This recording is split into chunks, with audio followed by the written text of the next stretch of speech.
Spalio 3. Didelę ramybę turi tie, kurie myli tavo įstatymą ir niekas negali jų suklupdyti. Psalmių 119 skyrius 165 eilutė.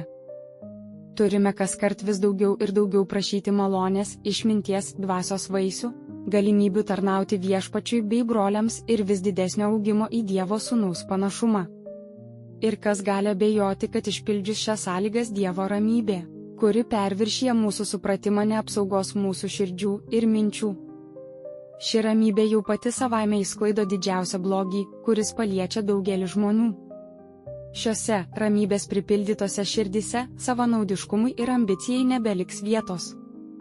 Dievo ramybė gali gyventi mūsų širdise, valdyti širdis taip, kad jos būtų apsaugotos nuo rūpesčių ir pasaulio sumišimo net ir tuomet, kai esame apsupti šių nenaudingų sąlygų, net ir tuomet, kai pats priešininkas puola mus, panaudodamas savo apgautus agentus.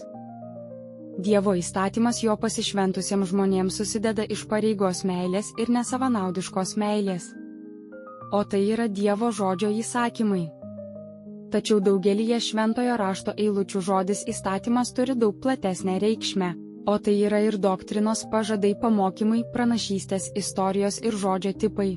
Tai yra apima visą Biblijos turinį. Plačiausioje prasmėje mylėti viešpaties įstatymą reiškia turėti malonumą galvojant apie jį, skelbiant ir praktikuojant jį.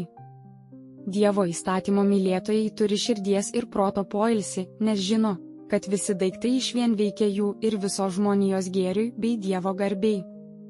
Išbandymų metu jie būna apsaugoti ir lieka Dievo malonėje.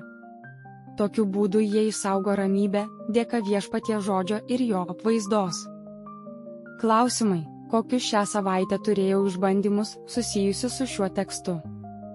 Kokios buvo aplinkybės? Kas padėjo ir kas trukdė? Kokios buvo pasekmės? Didelę ramybę turi tie, kurie myli tavo įstatymą ir niekas negali jų suklupdyti. Psalmių 119 skyrius 165 eilutė.